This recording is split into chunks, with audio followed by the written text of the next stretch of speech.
serve as. I'll speak, Claudia will speak, then you guys can speak, and that's how we're gonna roll tonight. Okay? Okay. This is critical incidents and reporting. It's pretty cut and dry. It is what it is.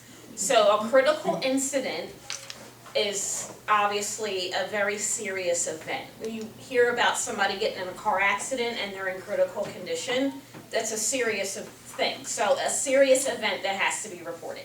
So an event in nature that can involve one or more persons. You yourself can just be involved in a critical incident, or your family member, or obviously your patient.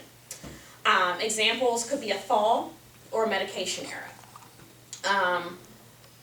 It can be a direct involvement, meaning you might have spilled hot coffee on the patient, or you can be indirectly involved, like hearsay. You overheard someone say, Sally is being beat up by her morning aide that works for the other agency. So that would be like indirect involvement, because now you've heard it and you probably should act on it when you have information like that.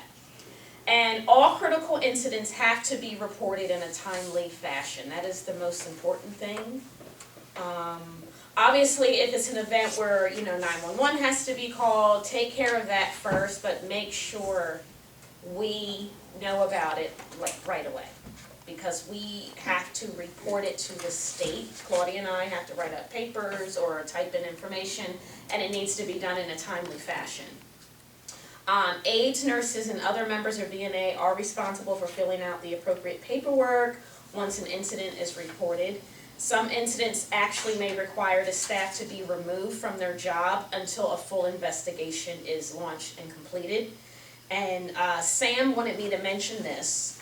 He said theft is now also considered a critical incident. So if a client calls and says, hey, I'm having missing shoes walk out the door every time someone's here, or my pocketbook is missing money, that's, that has to be reported, and it's now deemed a critical incident.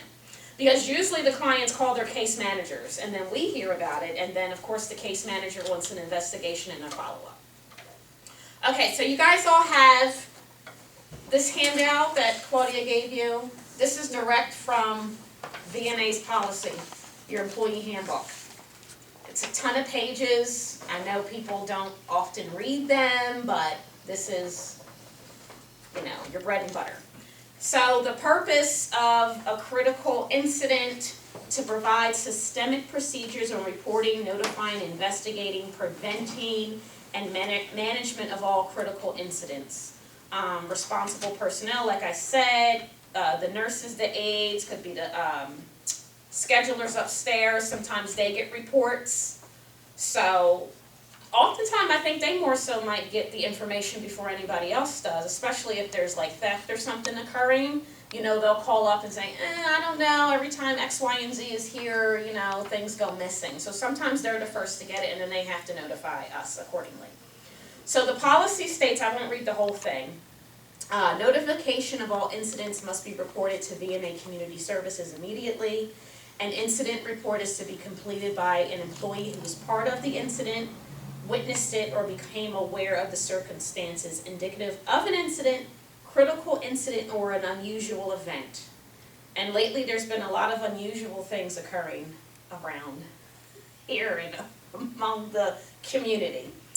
An incident or unusual event is defined as any event which is not consistent with the routine operation of the organization or the routine care of the client, which has a potential aspect or may compromise client safety and or care. So does that make sense? So anything obviously out of the norm that could possibly harm or unfortunately even cause death to the client or even yourself. So any questions on that? Yeah, but Okay. But sometimes when they say they miss something, they don't look for it.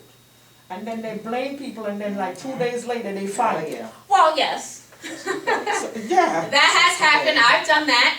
I did it the other day. I couldn't find something, and I asked my daughter, and there it was this morning, so I had to apologize.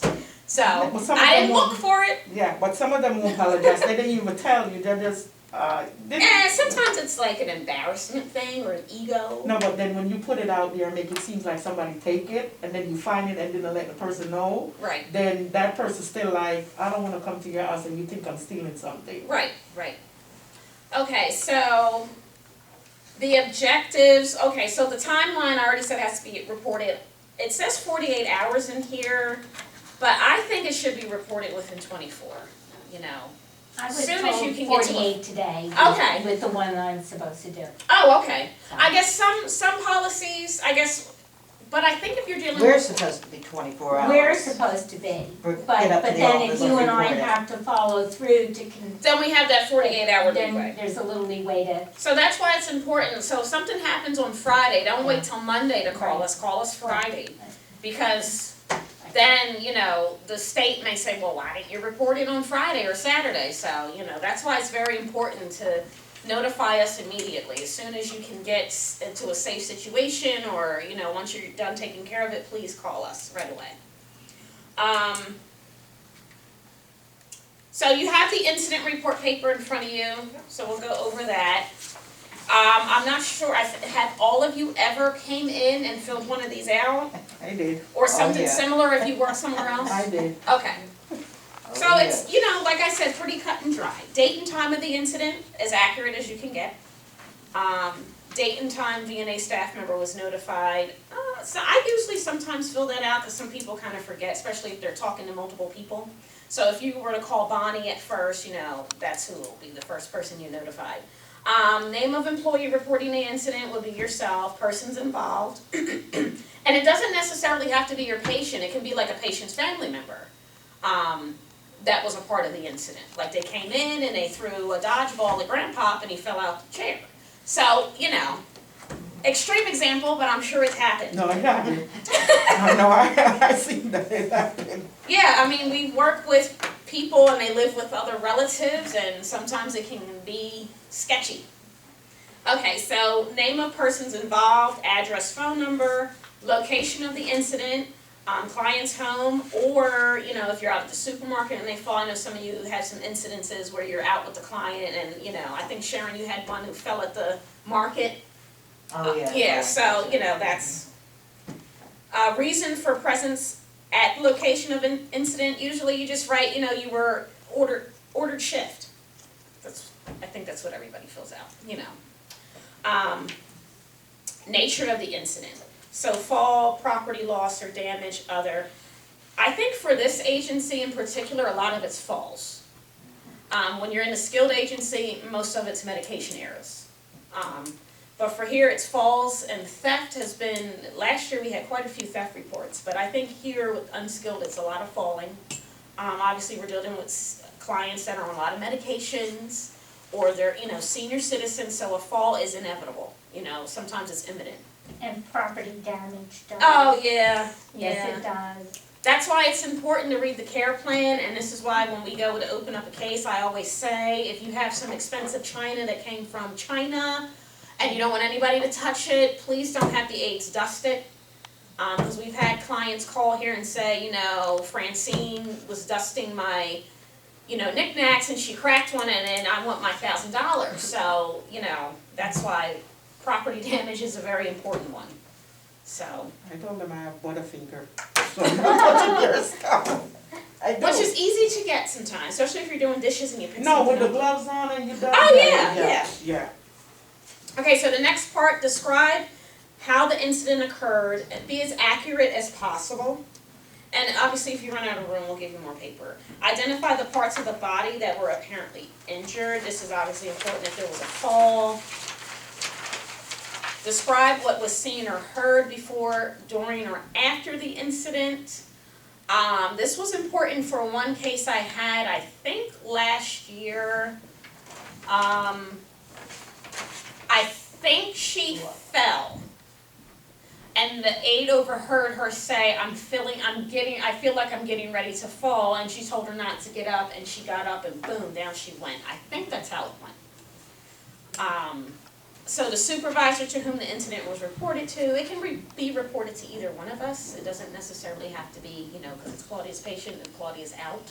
You know, you can call me, or vice versa. So I know, I think last year I was away and you had something that popped up with one of my, yeah, it was one of my clients, and something popped up and, you know, I was notified, so. Doesn't necessarily have to be, you know, your nursing supervisor, but one of us has to know. Primary physician notified, I usually fill out that part because a lot of times you guys don't really contact the doctor, and I know for this agency, I don't do a lot of doctor contact, but with the skilled agency, when I worked there, you have to contact the doctor like immediately. Or when I worked at the nursing home and they fell, you have to contact their primary care provider, like immediately, so that's that. Medical alert button pushed, I know there's a guy we have in Sam Green that often presses his because he falls when nobody's there. I pressed it a couple of times too. Yeah, yeah. Do you guys aware that if somebody falls, you cannot get them up? You have to call 911, or if they're in, some of them insist on getting themselves up, they don't want 911 called, but, you know, it's good that you still call. So, and don't try to help them up because then that can turn into even Bigger. bigger situation, especially if there was a fracture. Family member notified, I know a lot of you guys are, you know, in close contact with a lot of your family members, especially if you're there all the time with certain clients, so I know some of you have told me, hey, I reached out to her daughter and just let her know that she's on her way to the hospital where she had a fall. And then at the bottom, it's the section where Claudia and I or Sam fill out. Okay. Any questions on that? Okay. So, we prefer you guys to come in immediately to fill these out. I've had to mail some before, especially during COVID. I think I had to mail 2 last year, and I went to retrieve them, so, you know, when there was really kind of limited people coming in here. But try to come in and fill this out. I know as soon as I say that, people say, but, you know, it's part of the job. And you could pick up supplies. Yes! So, do you want to add anything, darling? Well, I wondered what kind of experiences you've had, because you've been with us and things have happened. So if there's something you'd like to share from one of the experiences, this is, speak up. You were talking, Oh, I have one where this person was eating breakfast, and in between breakfast, I was in the kitchen. The only thing I can see, like, they going like this, and I went from the kitchen and went in there and then hit the button. But come to find out, the button wasn't charged. oh, some of the new medical alerts are more like cell phones now, Oh, that's and they not have to good. be No, charged. no, but this No. one wasn't charged, and Okay. so I have to like tap, and I was like, stay with me for a minute. And I go like this, cause I couldn't move him, and the charger was not too far, and I put it on the charger, let it say for 5 minutes, come back. It was in the same room. Okay, Come so back. you, otherwise just call on the phone and just do No, 911. it's gonna be too much. With the caller ID, with Okay. that, it have everything. Okay. So 5 minutes, Okay. bring it back, press it. Tell them the Okay. situation. I'm the last person that's gonna be in here. I've been with this person for a while. I do not like how we look. And could you get an ambulance out here? And they did. And then I called VNA and tell them what I did, and then Excellent, send them off. excellent. Yep. Okay, Sometimes I have to press that button. well, we really are under a lot of duress to properly report things. I called. So, and it's good when you give us facts. Yeah. Yeah, You're more there facts, and you the know. better. Yeah, I just didn't like how we look, and I was like, No, I'm not and you leaving do. you by yourself, so. That's good service, And then they was like, Charmaine. oh, don't call. I was like, I don't care what you want. Exactly. I'm gonna do what I'm. Well, Okay, that we brings have- up a good yeah, point. We have Yes. to pay attention. Yes, Everybody, when we have to call 911, they all say, don't call, don't Mhm. call, don't call. So we have to, Yes. we are the ones who are taking charge, we have to. And Yes. it's, then they can get, ooh. yes, Oh, yeah, I Yes. don't like it. But you can also remind them that they don't have to go to the hospital. that's right. Just tell them if, you That's know, right. just send the policeman. He Mhm. says he's not hurt, and they'll pick you up. Right. And this one is like a UTI, because when they go to the bathroom, it's like, oh, it's burning there. Sure. And I was like, I'm gonna call 911. I'm gonna press the button. I was like, no, I said either that or I'll call your son. cause his son will come over, no, his son will come over, and talk to the doctor. Okay, So he was like, I said, either you choose, but I don't care. I called his son. Well, now I'm seeing incidences where if the paramedics have been frequently called for these falls to come and pick them up, they're threatening to, no, not just that, they're threatening to, you Take him to know, the hospital. or Yes. you're not able to stay here anymore, and they're contacting, protective services. but that's actually good. Yeah, Yeah. but this is not a fall. You know, Right, I'm just saying Yeah. with the falls, we're seeing, I'm hearing a lot of people say, hey, you know, the last time the medics came, they said, you know, if you fall Well, again, you're out to well, sea. Yeah. well, When I Yeah. have my lady, what she had? I went to the cell, I can't talk, my mom. Really go on. And I said, okay, call 911. By the time I turned around, 911 was here, she was back home. I said, you didn't stay? Gee. okay, but you did the right thing. Yes, And, I did. and we need to document it. I It's told important, you. whether it's private, and this is important to emphasize, the rules are not different for private cases. I had a real, unnecessary situation with a private case because the aide felt she did not have to follow agency policy. And just because it's a private case does not mean that you make different rules. They're even worse Because- sometimes. The fact of the matter is, you don't know what the repercussions will be down the road, and we always want to err on the safe side, because exactly what was said, if the EMTs come and they get them up and they check them out, and there's nothing wrong, and you've had a chance to call the daughter, everything's covered. But if it does turn out that the leg is broken, they really do need to go to the hospital for the x-ray and proper care. So I just had that personal experience myself when they just said, oh no, we think it's a sprain, and I'm sorry, but no, it wasn't a sprain. Well, And I can tell you that those She of you didn't that even remember, stay. She just went in. I said, why you come back home? And now she's like, you don't want her. I do. She's dripping from her mouth now, she can hardly eat. I'm like, if you had stayed, you would be there. Self-determination. And this is what I'm dealing with today, and it's self-neglect. And this is a very difficult issue for people in Pennsylvania because Pennsylvania believes in self-determination. But our responsibility is for your safety and for the client's safety. And so we've had situations then where we had to do the reports for protective services and be able to document that professional people have gone in to evaluate the situation that you're reporting. And I had this example today, that because I had the opportunity to talk to the director worker that was there yesterday, that's how I found out today that there were 200 guns and rifles in this home. And we were caring for this patient for an extended period of time. And I was clueless. So I was so grateful because let me tell you something, that's going into the report. Because that only adds to the fact that he's blind and That's true. we are light housekeeping. You are to be able to maintain reasonably the kitchen, the bathroom, the direct living area. But when there's hoarded trash in every single room, that does not fall in that perimeter.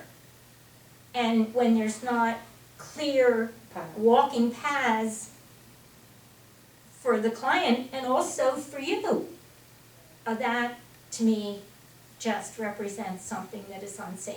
So both Kim and I do our best, but the sooner you give us just facts, the facts. We don't want to exaggerate.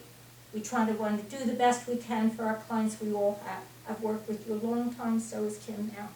And we know the outreach you make. And we will continue, to do the best we can.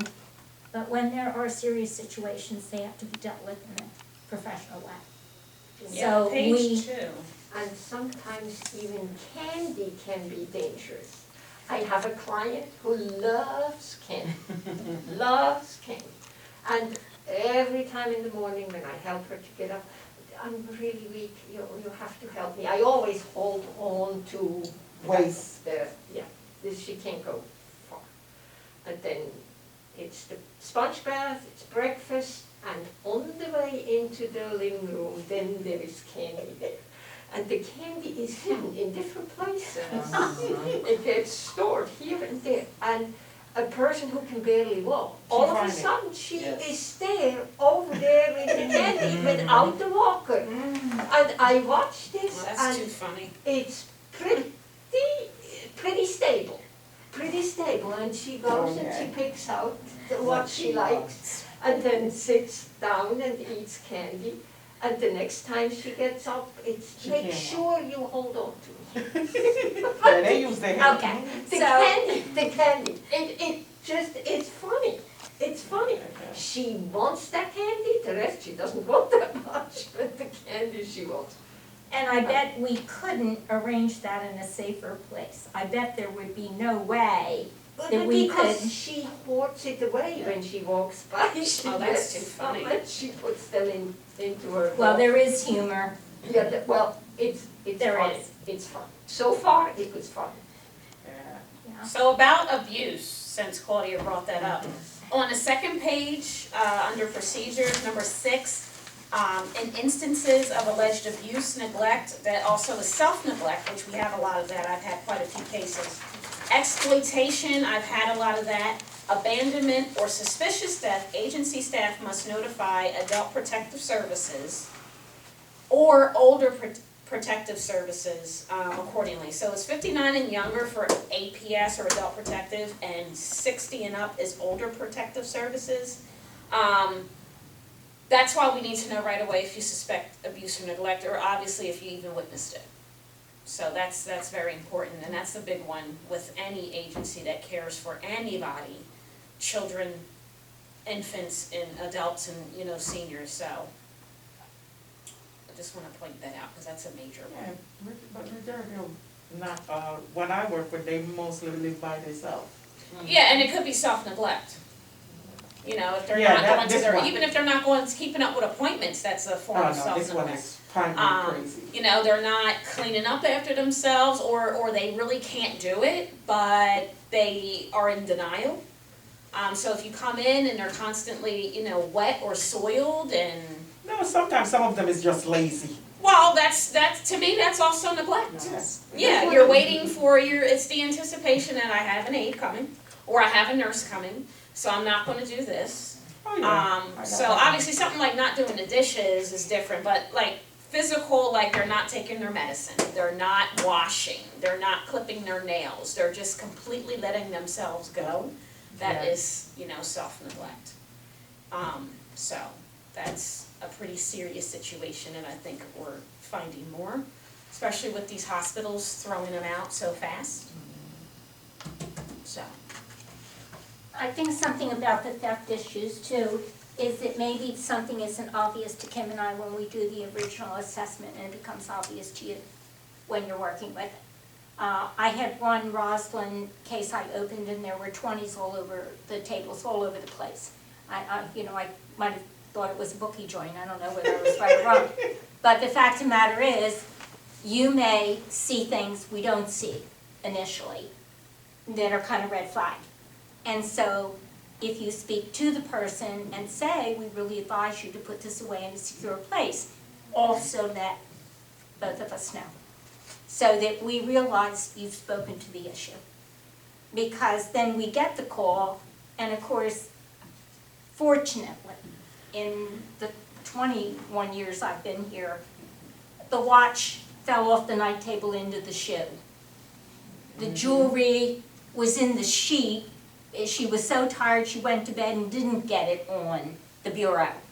And we give in our initial paperwork to each new client, there's something called an understanding form.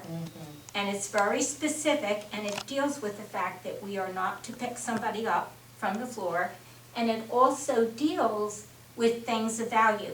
It specifically says that we're not the purveyors of caring for these things, that it's family responsibility, and that it creates a very uncomfortable situation for us, so that we want people to, think of these things ahead of time. And I had an elderly patient in Hatboro, and he used to keep his wallet right on the coffee table.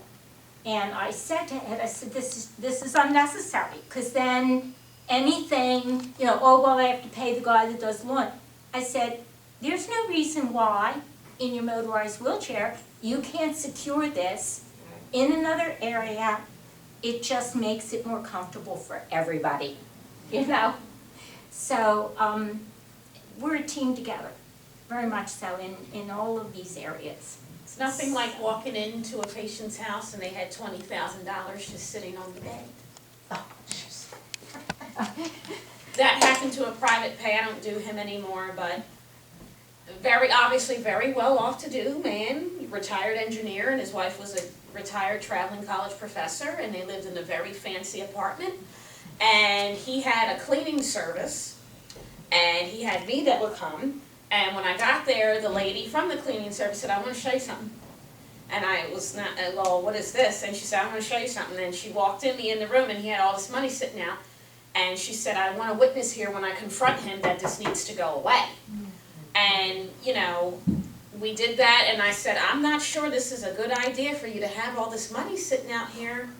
What if you had the wrong cleaning service walk in here today? Right. Out goes your $20,000, you know?